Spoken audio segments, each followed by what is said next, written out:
आप सबका स्वागत है आपके अपने YouTube चैनल संपूर्ण स्वदेशी परिवार पर। कृपया चैनल को सब्सक्राइब अवश्य करें।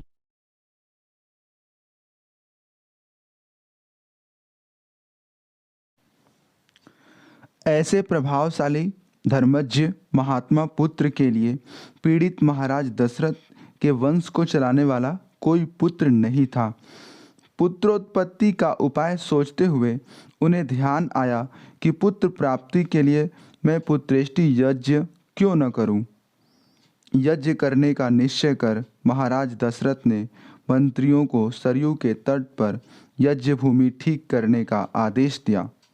उन्होंने कहा, यह ध्यान रखा जाए कि यज्ञ की विधि पूरी करने में न तो कोई अपराध हो और न किसी को कष्ट दिया जाए, क्योंकि ऐसे यज्ञों में ब्राह्मण रूप में राक्षस लोग विघ्न खोजा करते हैं। विधिहीन यज्ञ करने वाला शीघ्र नष्ट हो जाता है। अतः ऐसा उपाय कीजिए जिससे यज्ञ विधि पूर्वक समाप्त हो। देखना, किसी को हंसी दिल्लगी में भी अनादर से कोई वस्तु मत देना, क्योंकि अनादर करके देने वाला दाता का नाश हो जाता है। यह कह और वहाँ उपस्थित मंत्रियों को विदा कर नृपश्रेष्ठ महाबुद्धिमान महाराज दशरथ रणिवास में चले गए। घर जाकर नृपश्रेष्ठ दशरथ ने प्राण प्रिया अपनी पत्नियों से कहा, मैं पुत्रोत्पत्ति के लिए यज्ञ करूँगा, तुम भी यज्ञ की दीक्षा लो। महाराज के मुख से इस सुखदायी संवाद को सुनकर रानियां मुख कमल ऐसे सुशोभित हो गए जैसे वसंत काल में कमल पुष्प शोभा को प्राप्त होते हैं। यज्ञ की चर्चा सुन सुमंत्र ने एकांत में महाराज दशरथ से कहा कि तेजस्वी ऋष्य श्रृंग आपको निश्चय ही पुत्र प्रदान करेंगे। हे पुरुष सिंह, आप सेना और वाहनों सहित स्वयं वहां जाकर उन्हें आदर पूर्वक यहाँ लिवा लाइए। सुमंत्र का वचन सुन महाराज दशरथ बड़े प्रसन्न हुए और रानियों और मंत्रियों सहित उस स्थान के लिए प्रस्थान किया जहाँ ऋष्य श्रृंग रहते थे। वहां पहुंचकर महाराज दशरथ ने अग्नि के समान तेजस्वी द्विजों में श्रेष्ठ ऋषि कुमार ऋष्य श्रृंग को रोमपाद के समीप बैठे देखा। रोमपाद में मित्र धर्म से प्रेरित हो प्रसन्नता के साथ महाराज दशरथ का विधि पूर्वक आदर सत्कार किया। बुद्धिमान श्रृंग से रोमपाद ने दशरथ जी के साथ अपनी मैत्री होने का वृतांत सुनाया, जिसे सुन ऋषि श्रृंग ने भी दशरथ जी की प्रशंसा की।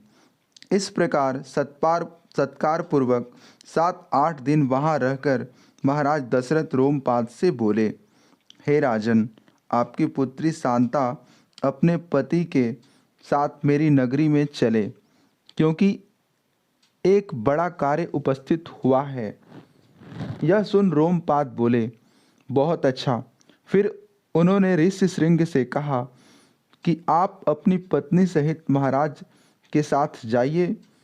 ऋषि श्रृंग जाने को तैयार हो गए और राजा रोमपाद की आज्ञानुसार अपनी पत्नी सहित दशरथ जी के साथ चल पड़े। तब महाराज दशरथ अपने मित्र रोमपाद से विदा हो प्रस्थानित हुए। मुनिवर श्रृंग के आगमन से दशरथ जी ने अपने को कृतकृत्य माना। ऋषि प्रवर के साथ उनकी पत्नी विशालाक्षी शांता को आई हुई देख अंतःपुर वासिनी सभी रानियों ने बड़ा आनंद मनाया।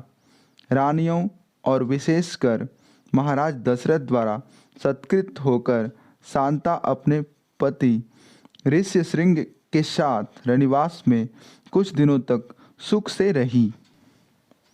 इस प्रकार कुछ समय व्यतीत होने पर जब वसंत ऋतु का आगमन हुआ, तब महाराज की यज्ञ करने की इच्छा हुई। यज्ञ का निश्चय कर वे ऋष्य श्रृंग से बोले, हे सुब्रत, अब आप मेरे कुल की वृद्धि के लिए उपाय कीजिए। मेधावी एवं वेदज्ञ ऋषि श्रृंग कुछ समय विचार कर स्वस्थ चित्त हो महाराज से बोले, हे राजन, मैं आपके लिए अथर्ववेद में कहे हुए मंत्रों द्वारा विधिवत पुत्रेष्टि यज्ञ कराऊंगा। इसके विधि पूर्वक संपादन होने से आपका मनोरथ अवश्य पूर्ण होगा। तदंतर तेजस्वी ऋषि ने पुत्र प्राप्ति के लिए पुत्रेष्टि यज्ञ प्रारंभ किया और विधिवत मंत्र पढ़कर आहुति देना आरंभ किया। थोड़ी देर के पश्चात महाराज दशरथ के आहवनीय अग्निकुंड से अतुल प्रभा युक्त स्वर्ण से निर्मित और चांदी के पात्र से ढके दिव्य खीर से पूर्ण पात्र को प्यारी पत्नी के समान दोनों हाथों में लिए हुए ऋष्यशृंग ने महाराज दशरथ की ओर देखकर कहा, हे नरसादुल, यह खीर विद्वानों द्वारा यज्ञाग्नि में निर्मित की गई है।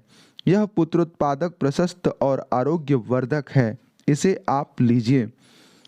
इसे आप अपनी अनुकूल पत्नियों को खिलाइए। इसके प्रभाव से आपको पुत्रों की प्राप्ति होगी, जिसके लिए आपने यज्ञ किया है। बहुत अच्छा। ऐसा कहकर और प्रसन्न हो राजा दशरथ ने विद्वानों द्वारा निर्मित वह प्रदत्त खीर से भरे स्वर्ण पात्र को सिर झुकाकर ग्रहण किया। तदंतर महाराज दशरथ रणनिवास में जाकर कौशल्या से बोले, लो, यह खीर है। इससे तुम्हें पुत्र की प्राप्ति होगी। ऐसा कह दशरथ जी ने आधी खीर कौशल्या को दी और आधी अर्थात चौथा भाग सुमित्रा को दिया। तदंतर पुत्रोत्पत्ति के लिए जो पहली आधी खीर बची थी वह कैकेयी को दी। फिर कुछ सोचकर महामती दशरथ ने कैकेयी को दी खीर का चौथा भाग पुनः सुमित्रा को दे दिया। इस प्रकार राजा ने यह खीर रानियों को पृथक पृथक बांट दी। महाराज दशरथ की वे सुंदर स्त्रियां उस खीर को खाकर अत्यंत प्रसन्न हुईं और उन्होंने अपने आप को भाग्यवती माना।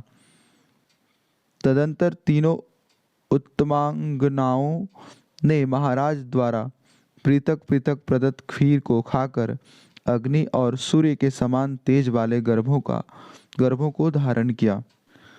नवम सर्ग आरंभ होता है। रामाब्दि, जन्म एवं बाल्यकाल। यज्ञ के समाप्त होने पर बाहर से आए राजा लोग दशरथ जी द्वारा सत्कृत हो अपने देशों को लौट गए। ऋष्यशृंग भी अपनी पत्नी शांता सहित महाराज से विदा हो अपने स्थान को चल दिए। दशरथ जी उन्हें पहुंचाने के लिए कुछ दूर उनके साथ गए। इस प्रकार यज्ञ में आए सब महानुभावों को विदा कर दशरथ जी ने नगर में प्रवेश किया और संतानोत्पत्ति की प्रतीक्षा करते हुए सुखपूर्वक वहां रहने लगे।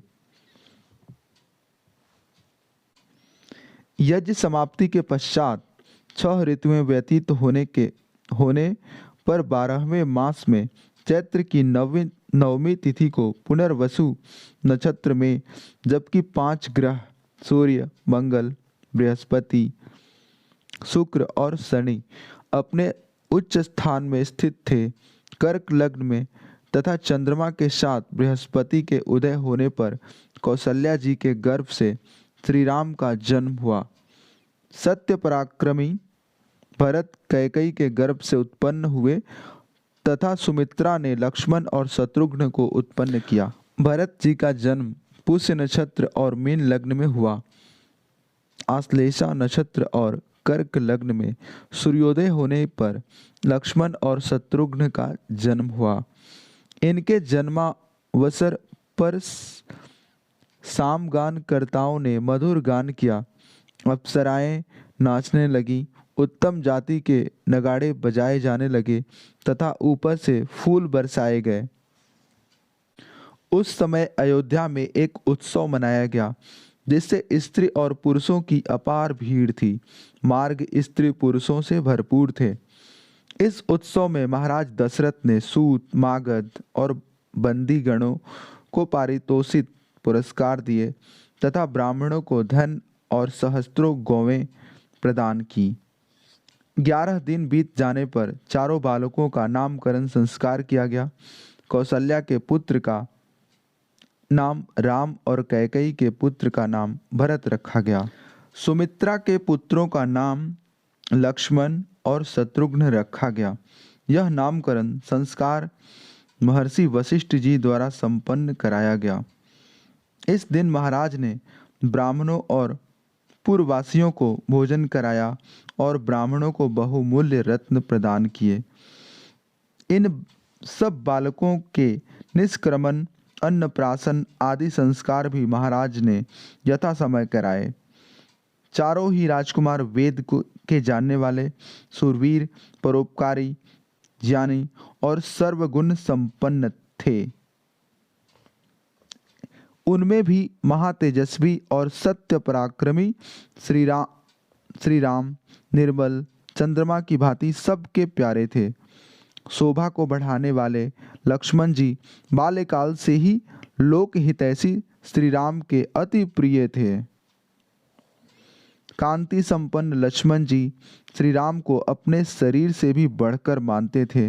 वे राम के बहिर्गत दूसरे प्राण ही थे। श्री राम को लक्ष्मण के बिना नींद भी नहीं आती थी और लक्ष्मण को दिए बिना वे कभी कोई मीठा पदार्थ भी नहीं खाते थे।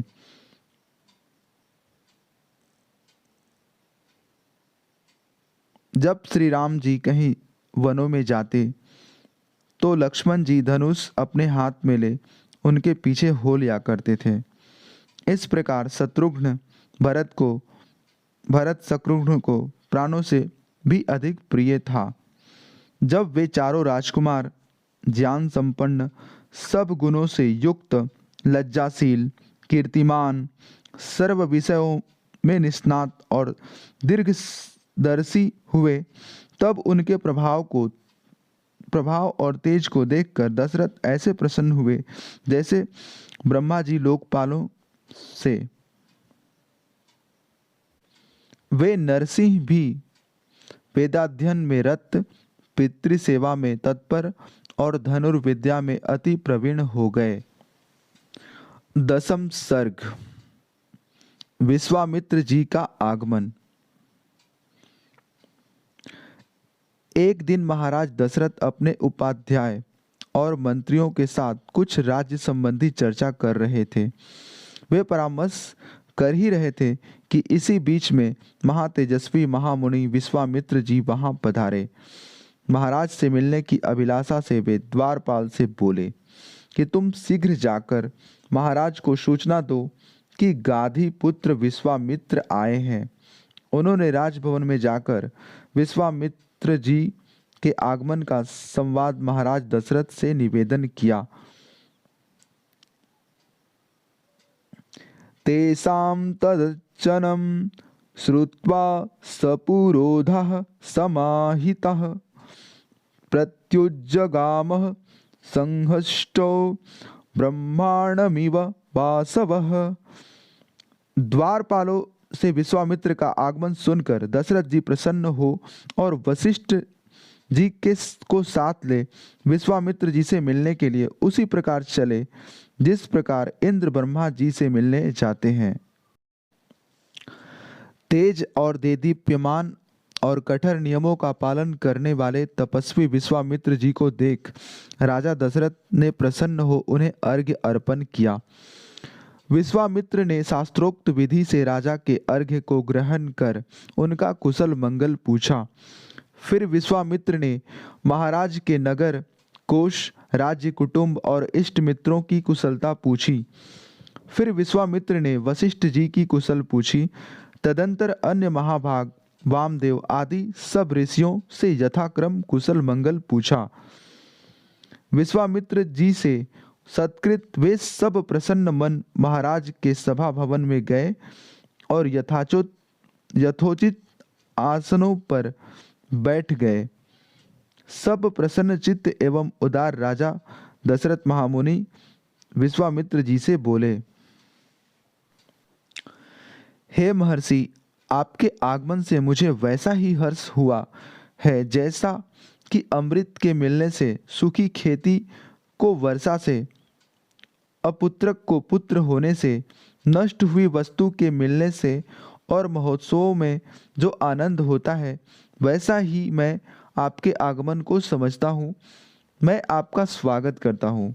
कहिए, आपके दर्शनों से आनंदित मैं आपका कौन सा प्रिय कार्य करूँ।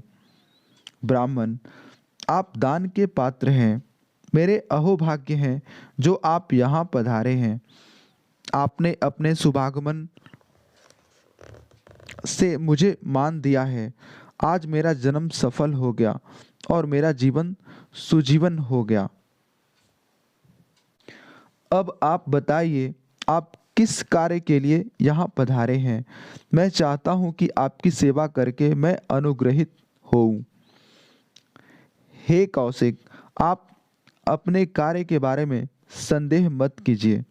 मैं आपके सब कार्य को पूर्ण करूँगा, क्योंकि आप मेरे पूज्य हैं। एकादश सर्ग, 11वां सर्ग। विश्वामित्र द्वारा राम की याचना और दशरथ का मोह। राजाओं में श्रेष्ठ दशरथ के अद्भुत और विस्तृत वचनों को सुन महातेजस्वी विश्वामित्र हर्षित होकर बोले, हे निप्रसादुल, ऐसे वचन आप जैसे इक्ष्वाकु वंशी और वशिष्ठ जी के यजमान को छोड़कर और कौन कहेगा। हे राजसार्दुल, अब मैं अपने हृदय की बात कहता हूँ। उसके अनुसार कार्य कर आप अपनी प्रतिज्ञा को पूर्ण कीजिए। हे नरश्रेष्ठ, आजकल मैं यज्ञ सिद्धि के लिए दीक्षा धारण किए हुए हूँ। उस यज्ञ में 2 राक्षस विघ्न उपस्थित किया करते हैं। हे नृपश्रेष्ठ, सत्य पराक्रमी, काक पक्षधारी और सूरवीर, अपने ज्येष्ठ पुत्र श्री राम को मुझे दे दीजिए। मेरे द्वारा रक्षित श्री राम अपने दिव्य तेज से न केवल मेरे यज्ञ की ही रक्षा करेंगे, अपितु राक्षसों को भी नष्ट कर देंगे। मैं इसके कल्याण के लिए ऐसी अनेक विधियां और क्रियाएं बताऊंगा, जिससे इसकी ख्याति तीनों लोकों, जल स्थल नभ में हो जाएगी।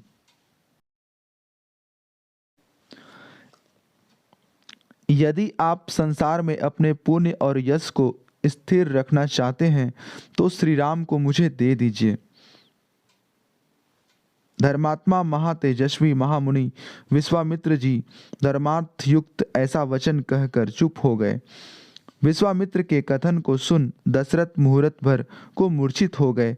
तदंतर सचेत होने पर वे बोले, महर्षि कमल नेत्र, श्री राम तो अभी 15 ही वर्ष का है। मैं उसे किसी भी प्रकार राक्षसों से लड़ने योग्य नहीं समझता। मेरे पास जो अक्षौहिणी सेना है, जिसका मैं स्वामी हूँ, इसे साथ ले जाकर मैं उन राक्षसों से युद्ध करूँगा। ये मेरे महापराक्रमी सूरवीर, युद्ध विद्या में प्रवीण, वेतनभोगी योद्धा राक्षसों से युद्ध करने में समर्थ हैं। आप इन्हें ले जाइए, राम को मत ले जाइए। मैं स्वयं धनुष बाण हाथ में लेकर युद्ध भूमि में खड़े होकर जब तक शरीर में प्राण रहेंगे आपके यज्ञ की रक्षा करता हुआ राक्षसों से युद्ध करूंगा। मैं स्वयं वहां चलता हूँ, आप राम को न ले जाइए, क्योंकि श्री राम अभी बालक है। वह न तो अनुभवी है और न शत्रु के बलाबल को समझ सकता है और न युद्ध विद्या में ही कुशल है। वह राक्षसों से लड़ने योग्य नहीं है, क्योंकि राक्षस कपट युक्त युद्ध करने वाले होते हैं। राम के वियोग में मैं क्षण भर भी जीवित नहीं रह सकता। अतः हे मुनिवर, आप श्री राम को न ले जाइए। यदि आप राम को ही ले जाना चाहते हैं तो मुझे और चतुरांगिनी, रथ, हाथी, घोड़ा, पैदल सेना को भी साथ ले चलिए। हे विश्वामित्र, 60 वर्ष की अवस्था में बड़े कष्ट उठाकर मैंने इसे प्राप्त किया है, अतः आप राम को न ले जाइए। चारों राजकुमारों में मेरा परम स्नेह राम के ही ऊपर है। वह धर्म प्रधान और ज्येष्ठ है, अतः आप श्री राम को न ले जाइए। हे मुनिश्रेष्ठ, वे राक्षस कितने पराक्रमी हैं, किसके पुत्र हैं, आकार प्रकार में कैसे हैं और उनके सहायक कौन कौन हैं।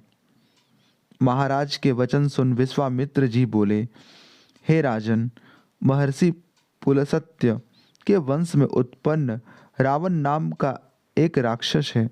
उसी की प्रेरणा से बड़े बलवान दो राक्षस मारीच और सुबाहु यज्ञों में विघ्न डाला करते हैं। विश्वामित्र के वचनों को सुन दशरथ ने कहा, उस दुरात्मा रावण का सामना तो मैं भी नहीं कर सकता।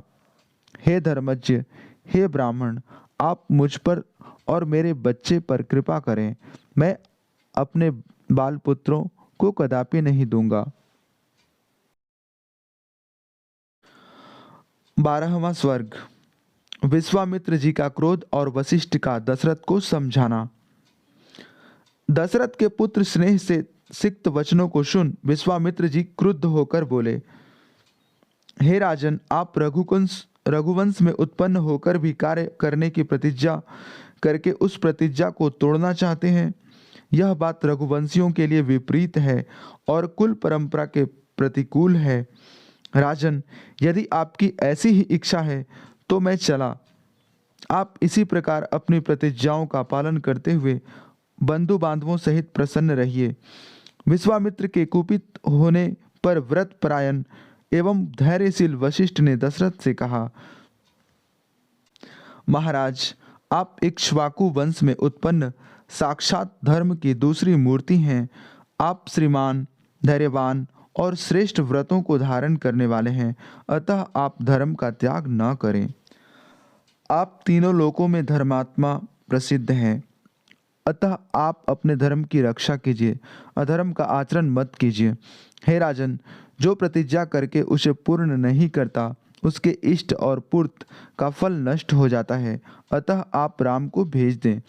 श्री राम अस्त्र विद्या में कुशल हो या न हो, विश्वामित्र से रक्षित राम का राक्षस कुछ भी नहीं बिगाड़ सकते। अरे, यदि अग्निचक्र अमृत का रक्षक हो तो क्या कोई उसे पा सकता है।